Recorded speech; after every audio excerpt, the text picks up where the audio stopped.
Yan, alas 8. Inagaan na natin magantay kasi meron tayong advance booking ng 9:30.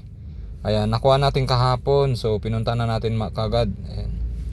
Sayang din, bibihira tong advance booking na to. Ayan, napakita ko. Ayan o.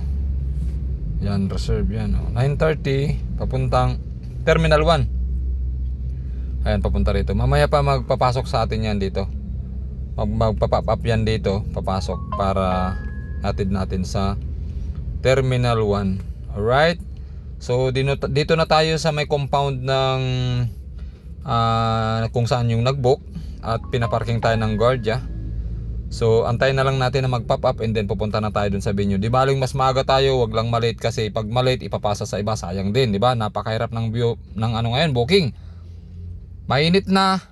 Napakahirap pa ng booking, mura pa yung booking ngayon, yung pair. So sayang. So yan. So salamat. Pakipollow nyo naman po ang aking bagong page, TNBS Daily Vlog. Salamat po. God bless sa inyong lahat. Good day.